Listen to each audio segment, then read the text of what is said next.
ముకుంద జ్యువెలరీలో వడ్డానం Mela October 4th నుంచి 12th వరకు ఫ్లాట్ 9.99% VA ఆఫర్ మీకోసం. నమస్కారం, మీరు చూస్తుంది సుమన్ టీవీ. నేను మీ కీర్తి. దీపావళి అంటే 5 రోజుల పండుగ.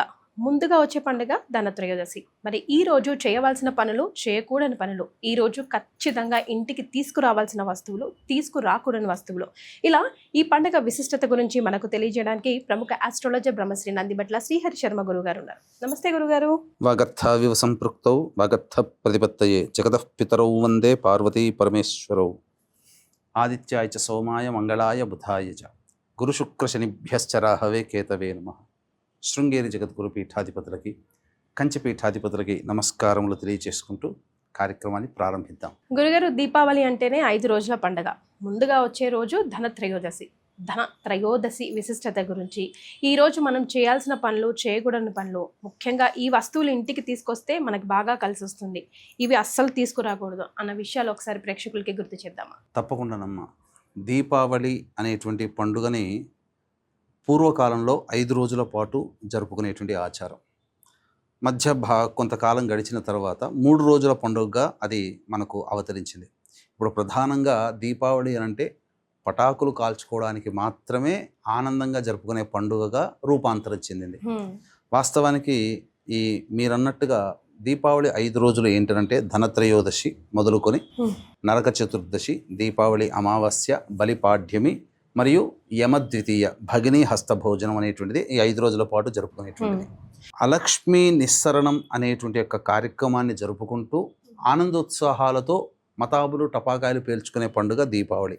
అయితే ముందుగా వచ్చేటువంటి ధనత్రయోదశికి ఒక సంపూర్ణమైనటువంటి మహత్యం ఉందమ్మా.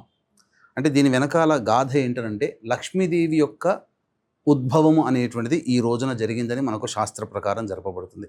అంటే పూర్వము ఇంద్రుడు ఇంద్ర పదవి లభించిన తర్వాత ఆ పదవిలో ఉన్నటువంటి గర్వకారణం చేత ఉప్పొంగిపోతూ ఉంటే దూర్వాస మహాముని ఇంద్రుని దర్శించుకోవడం కోసం వచ్చాడు. వచ్చినప్పుడు తను అద్భుతమైనటువంటి పారిజాత మాలని తీసుకొచ్చి ఇంద్రుడికి బహూకరించాడు. అది తృణప్రాయంగా చూసినటువంటి ఇంద్రుడు పక్కకు పడవేస్తే అతని వాహనం కూడా కాలితో తన్ని పక్కకు పెట్టింది. నేను ఎంతో అభిమానంతో, ప్రేమతో, మహత్యము కలిగినటువంటి పుష్పాల మాలని తీసుకుని వస్తే నీవు దాన్ని తృణప్రాయంగా తీసేసావు, కాబట్టి నీ దగ్గర నుంచి మొత్తము కూడా లక్ష్మి వెళ్ళిపోవుగాక అని చెప్పి శపించడం జరిగింది. ఆ తదనంతరం ఏమైపోయింది, లక్ష్మి అని అంటే కేవలం డబ్బనే కాదమ్మా, అన్ని రకాలైనటువంటి అంటే ఆనందము, సంతోషము, ఐశ్వర్యము, ఇలా వస్తువాహనాలు, పదవి, భోగము, భాగ్యము అన్నీ కూడా ఇవన్నీ కూడా లక్ష్మి అనే పదంలో నిక్షిప్తమై ఉన్నటువంటి యోగాలు. ఎప్పుడైతే ఆ శాప ప్రభావం వలన ఇంద్రుని దగ్గర నుంచి ఒక్కొక్కటి వెళ్ళిపోయేసరికి కళాహీనుడైపోయాడు ఇంద్రుడు. అంటే పూర్తిగా కర్మ భ్రష్టుత్వం అనేది కలిగింది. ఇక ఇంద్ర పదవి అనేటువంటిది లేకపోతే ముల్లోకాలు కూడాను ఈ సంబంధించినటువంటి అష్టదిక్పాలకుల యొక్క పరిపాలన ఉండదు.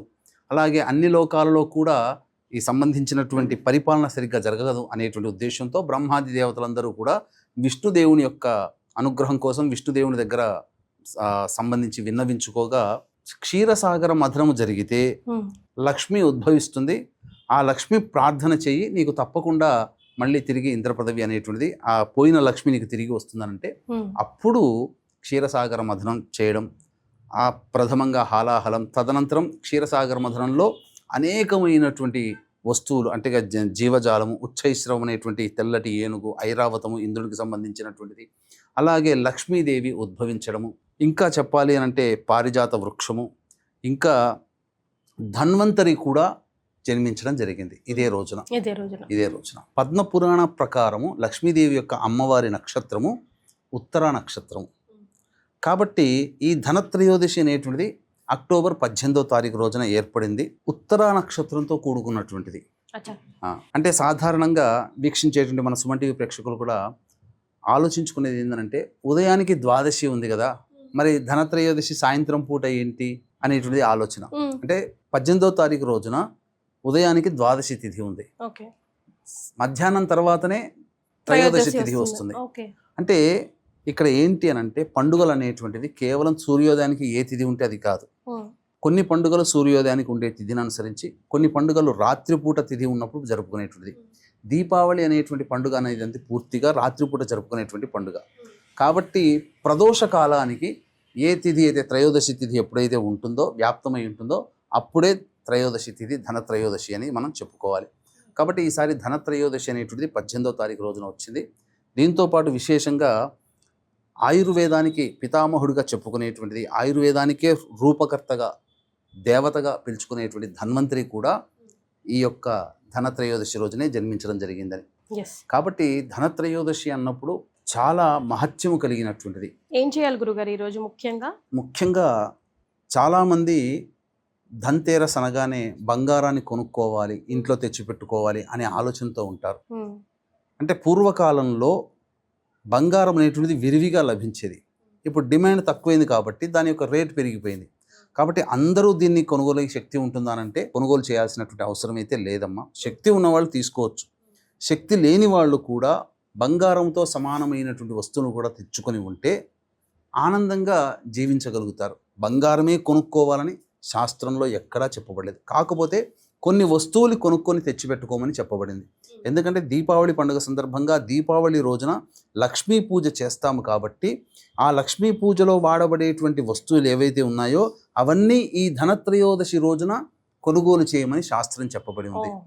కాబట్టి ఎటువంటి వస్తువులు అని అంటే ప్రధానంగా లక్ష్మీ నారికేళం అని దొరుకుతుంది. చిన్నది నారికేళం. ఆ లక్ష్మీ నారికేళం, ఏకాక్షి నారికేళం అని దొరకదు. అంటే ఒక కన్ను ఉన్నటువంటి కొబ్బరికాయ సాధారణంగా దొరకదు, రేర్ అది. దొరికితే చాలా మంచిది, అది తెచ్చుకోవచ్చు. తర్వాత లక్ష్మీ గవ్వలు మనకు నక్షత్రాకారంలో పసుపు రంగులో ఉంటాయి. తర్వాత గురువింద గింజలు. ఈ గురువింద గింజల్లో శ్వేత కలర్ అంటే తెల్లటి కలర్లో ఉన్నవి, పసుపు రంగు కలర్లో ఉన్నవి, లేదా ఆకుపచ్చ రంగు కలర్లో ఉన్నటువంటివి చాలా విశేషం. ఇవన్నీ లక్ష్మీప్రదము. ఎరుపు రంగు కలర్లో ఉన్నటువంటిది తాంత్రికానికి ఉపయోగపడుతుంది. కానీ ఇంకా ఇప్పుడు చెప్పినటువంటి మిగతా రంగుల్లో ఉన్నవి లక్ష్మీప్రదమైనటువంటి గురువింద గింజలు. తర్వాత ముత్యము, తర్వాత ముత్యపు శంఖము అని దొరుకుతుంది. అది శంఖం ఆకారం ముత్యంలో ఉన్నట్టుగా ఉంటుంది, అది తెచ్చుకోవాలి. ఇలా కొన్ని లక్ష్మీప్రదమైనటువంటి వస్తువులు, గోమతి చక్రాలు ముఖ్యంగా. తర్వాత ఈ శంఖాలలో కూడా లక్ష్మీ శంఖం అని ఒకటి ఉంటుంది, దక్షిణావృత శంఖం. అవి చిన్నదైనా కానీ తెచ్చుకోవాలి. ఇవన్నీ లక్ష్మీప్రదమైనటువంటి వస్తువులు. ధనత్రయోదశి రోజున లక్ష్మీ సంబంధించినటువంటి లగ్నం ఒకటి ఉంటుంది. 7:29 నుంచి 9:29 సాయంత్రం. ఆ సమయంలోనే ఈ వస్తువులు జనరల్ స్టోర్ నుంచి కానీ పచారీ షాపుల నుంచి కానీ తెచ్చుకొని పెట్టుకోవాలి. అవి పూజా మందిరంలో ఆ ధనత్రయోదశి రోజున తెచ్చుకోవాలి. ముఖ్యంగా తీసుకొచ్చేటువంటి వస్తువు ఏంటంటే చీపురు కట్ట కొనుగోలు చేయాలి ఆ ధనత్రయోదశి రోజున. ఎందుకు అనంటే చీపురు కట్ట అనేటువంటిది లక్ష్మీప్రదం. ఎందుకనంటే ఇంట్లో ఉన్నటువంటి చెడు అంతా కూడా, అంటే మట్టినంతా ప్రారదోలుతుంది కదా, అంటే ఏంటి, అలక్ష్మి. ఆ విధంగా అలక్ష్మి అనేటువంటిది వెళ్ళిపోతుంది. కాబట్టి చీపురుని కొనుగోలు చేయాలి. ఖచ్చితంగా ఈరోజు చేస్తే చాలా విశేషం. ఇక చెయ్యకూడనటువంటి పనులు, తీసుకురాకూడనటువంటి వస్తువులు అంటే ఇనుముతో సంబంధమైనటువంటి వస్తువులు తీసుకురాకూడదు. తైలము అంటే నూనె పదార్థాలు కొనుగోలు చేయకూడదు ఈ రోజున. ఎందుకంటే నూనె అనేటువంటిది జ్యేష్ఠాదేవికి సంకేతంగా చెప్పబడుతుంది. ఇనుము వస్తువులు ఇవన్నీ కూడా శని సంబంధించినటువంటి వస్తువులు. అలాగే నల్లటి వస్తువులు, కుండలు, నల్లటి కుండలు ఇలాంటివి కొనుగోలు చేయకూడదు. ఉప్పు లక్ష్మీప్రదం ఉప్పు కూడా కొనుగోలు చేయాలమ్మా, చేయాలి. ఇవన్నీ కూడా సంబంధించినటువంటి కుంకుమ పువ్వు, అలాగే సుగంధ భరితమైనటువంటి జాజికాయ, జాపత్రి, ఇలాచి, లవంగాలు, పసుపు, ఇవన్నీ కూడా ఈ వస్తువులు లక్ష్మీప్రదమైనటువంటి వస్తువులు. ఈ ధనత్రయోదశి రోజున సాయంత్రం 7:29 నుంచి 9:25 మధ్యకాలంలో కొనుగోలు చేసుకొని పూజా మందిరంలో పెట్టుకొని లక్ష్మీ పూజ సందర్భంగా దీపావళి రోజున 20వ తారీఖు రోజున మనం పూజలో గనక వాడుకున్నట్లయితే అవన్నీ కూడా మరొక వీడియోలో మనం తెలియచేద్దాం. తద్వారా మంచి లక్ష్మీప్రదమైనటువంటి గృహంగా ఉంటుందని చెప్పవచ్చు.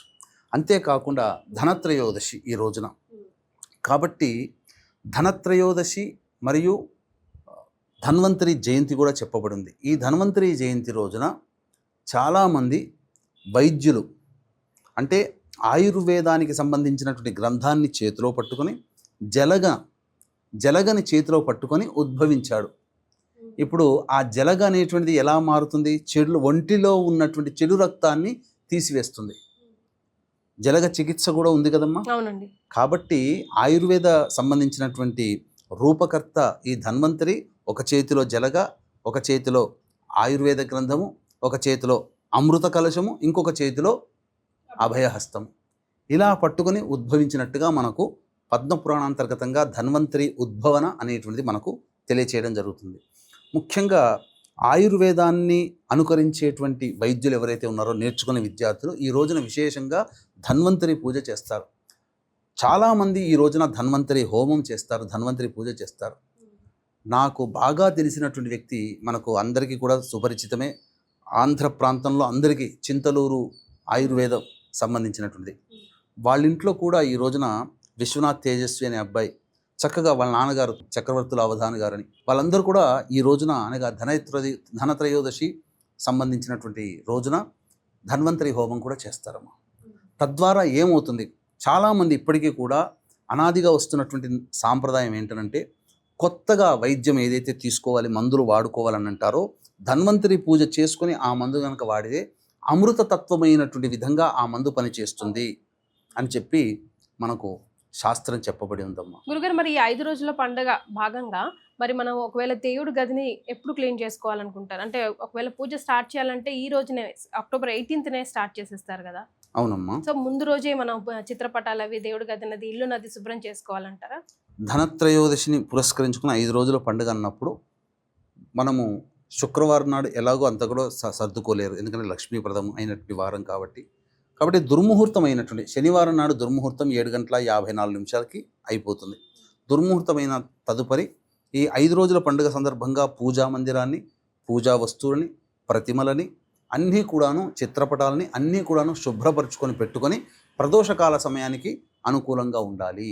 ఇక ఈ 5 రోజులలో ప్రధానంగా లక్ష్మీదేవి నువ్వుల నూనెలో నిక్షిప్తమై ఉంటుంది కాబట్టి నువ్వుల నూనె మనం శాస్త్ర ప్రకారము ఉపయోగించుకోవాలి. చాలామంది ఒక అపప్రథ వచ్చింది ఒక 2 ఏళ్ల కిందట, నువ్వుల నూనె ఒంటికి రాసుకున్నా, నువ్వుల నూనె ఇంట్లో దీపారాధన చేసినా దరిద్ర దేవత తాండవిస్తుందని చెప్పి అపప్రథ వచ్చింది. అది అవాస్తవమ్మా. సకల శాస్త్రాలు, పురాణాలు ఈ యొక్క దీపావళి సందర్భంగా నువ్వుల నూనెలో లక్ష్మీదేవి నిక్షిప్తమై ఉంటుంది, నీటిలో గంగాదేవి నిక్షిప్తమై ఉంటుంది. ఎక్కడికో నదీ తీరానికి వెళ్ళి స్నానం చేయాల్సిన అవసరం లేకుండా ఇంట్లో ఉన్న నీటిలోనే ఈ 5 రోజుల పాటు స్నానం ఆచరించడం వల్ల గంగా స్నానం ఆచరించినటువంటి ఫలితాన్ని మనం పొందగలుగుతాము. కాబట్టి నిరభ్యంతరంగా నువ్వుల నూనె వాడవచ్చు. నువ్వుల నూనె లేకపోతే ఆవు నేతినైనా కానీ దీపారాధన చేయవచ్చు. ముఖ్యంగా ఈ 5 రోజుల పాటు లక్ష్మీదేవి యొక్క పూజ అనేటువంటిది సాయంకాలము ప్రదోషకాలం అనగా సూర్యాస్తమయం అయిన తర్వాత వృషభ లగ్నం అనేటువంటిది ఉంటుందమ్మా. అంటే వృషభ లగ్నము దేనికనంటే స్థిరమైనటువంటి లగ్నము. అంటే శాస్త్ర ప్రకారం ఉన్న 12 లగ్నాలలో చరలగ్నాలు 4, స్థిర లగ్నాలు 4, ద్విస్వభావ లగ్నాలు 4.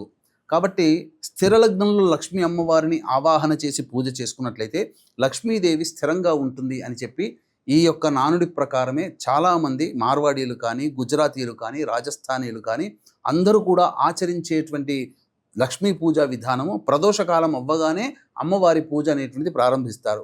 కానీ మనకేమో యాంగ్జైటీ ఆగదు, ఎప్పుడు సూర్యాస్తం అయిపోతుందా, ఎప్పుడు చీకటి పడుతుందా, ఎప్పుడు మతాబులు టపాకాయలు కాల్చుకోవాలా అంతా కూడా. కానీ యాంగ్జైటీ అనేటువంటిది తగ్గించుకొని మనం ఎప్పుడు కూడా 9 గంటల తర్వాత కనుక చేసుకున్నట్లయితే ఈ సమయంలో లక్ష్మీ పూజ కనుక చేసుకోవాలమ్మా. చేసుకొని లక్ష్మీ అష్టోత్తరం కానీ, లక్ష్మీ సహస్రనామం కానీ, సర్వదేవకృత లక్ష్మీ స్తోత్రము కానీ, అలాగే ఇంద్రకృత లక్ష్మీదేవి ఉద్భవించి ఇంద్రునికి రాజ్యాధికారాన్ని ప్రసాదించినటువంటి కారణం చేత ఇంద్రుడు సంతోషించి అమ్మవారిని స్తుతించినటువంటి స్తోత్ర రాజము ఇంద్రకృత లక్ష్మీదేవ స్తోత్రము. ఇది కూడా పారాయణం చేసినట్లయితే తప్పకుండా వాళ్ళకి పదవి లభిస్తుంది. లక్ష్మీదేవి అనుగ్రహం వలన వివాహం జరుగుతుంది, ఆర్థిక బాధలు తొలగిపోతాయి, వ్యాపారంలో కష్ట నష్టాలు తొలగిపోతాయి. అంతేకాకుండా ఆనందకరమైనటువంటి దాంపత్య జీవితాన్ని పొందడానికి అవకాశం ఏర్పడుతుంది. అన్నిటికంటే ముఖ్యంగా కలియుగం ధనమిదం మూలం జగత్ కాబట్టి ఈ యొక్క ధనప్రాప్తి విశేషంగా వాళ్ళ ఇంట్లో స్థిర నివాసం ఏర్పరచుకొని లక్ష్మీదేవి అనుగ్రహానికి పాత్రలు అవుతారని చెప్పొచ్చు. అలాగే వీక్షించేటువంటి ప్రేక్షకులు కూడా ఈ యొక్క ధనత్రయోదశి, అంతేకాకుండా ఈ రోజున శని త్రయోదశి కూడా ఉండడము, మరియు లక్ష్మీదేవి యొక్క అమ్మవారి నక్షత్రం ఉత్తర నక్షత్రం కూడా ఉండడం ఈ కారణం చేత మేష మిథున కర్కాటక సింహ కన్య వృశ్చిక ధనస్సు కుంభమీన రాశిలో జన్మించినటువంటి వారికి శనిదోష నివారణ హోమాలు అఘోర పాశుపత మంత్ర హోమాలతో పాటుగా ఈ రోజున ధనత్రయోదశి కాబట్టి లక్ష్మీ కుబేర హోమము మరియు రుద్రహోమం అనేటువంటి జరిపించి శక్తిపాతం చేసినటువంటి కరుంగలి మాల ఇవ్వడం జరుగుతుంది. ఈ శనికి సంబంధించిన వృక్షము జమ్మి చెట్టు. ఈ జమ్మి వృక్షం నుంచే కరుంగలి మాలని తయారు చేస్తారు. కాబట్టి ఈ రోజున ఎవరైతే కరుంగలి మాలని అమ్మవారి అనుగ్రహం చేత శక్తిపాతం చేసుకొని పొందుతారో వాళ్ళకందరికీ కూడా ఆ శనీశ్వరుని యొక్క దివ్యానుగ్రహం వలన సమస్తమైనటువంటి కోరికలు నెరవేరి పాజిటివ్ ఎనర్జీతో ఉంటారని చెప్పొచ్చు. వీటి వివరాలు కార్యక్రమ తదనంతరం కాంటాక్ట్ చేసి తెలుసుకోవచ్చు. ఇక అన్నిటికంటే ప్రధానంగా ముఖ్యమైనటువంటిదమ్మ, అమ్మవారు ఉత్తరా నక్షత్రంలో జన్మించిందని అంటారు కదా. ఈ ధనత్రయోదశి ఉత్తరా నక్షత్రంతో కలిసి రావడం అనేటువంటిది చాలా విశేషం. సాయంకాల ప్రదోష కాలం సమయానికి ఉత్తరా నక్షత్రం సింహరాశిలో ఉంటుంది. ముఖ్యంగా గుర్తుపెట్టుకోండి వీక్షించేటువంటి సుమన్ టీవీ ప్రేక్షకులు కూడా, లక్ష్మీదేవి స్థిరంగా ఉండాలి అని అంటే ఆ అమ్మవారి జన్మ నక్షత్రము స్థిర రాశిలో ఉండాలి. స్థిర రాశి సింహరాశి, వృషభ రాశి వృషభ లగ్నము, సింహలగ్నము, వృశ్చిక లగ్నము, కుంభలగ్నము, ఈ 4 స్థిర లగ్నాలు. వృషభ లగ్నము ఉండగా అనగా అదొక స్థిర లగ్నము. రాశి కూడా సింహరాశి అవ్వడం అది స్థిర రాశి. గుర్తుపెట్టుకోండి 7 గంటల 29 నిమిషాల నుంచి 9 గంటల 29 నిమిషాల మధ్యకాలంలో ఈ 5 రోజుల పాటు బలిపాడ్యమి యమద్వితీయ వచ్చేంత వరకు మీరు అమ్మవారి యొక్క ఆరాధన చేసినట్లయితే సమస్తమైనటువంటి కోరికలు నెరవేరుతాయని చెప్పడంలో ఏమాత్రం సందేహం లేదు. పూర్వకాలంలో అందరూ ఆచరించారు. మీరు కూడా ఆచరించి అనుభవపూర్వకంగా దాన్ని తెలుసుకొని తరించమని తెలియచేయడం జరుగుతుంది. చాలా సంతోషం గురుగారు. ధనత్రయోదశి రోజు ఏం చేయాలి ఏం చేయకూడదో వివరించారు. ధన్యవాదాలు. సర్వం శ్రీ ఉమామహేశ్వర పరబ్రహ్మార్పణమస్తు.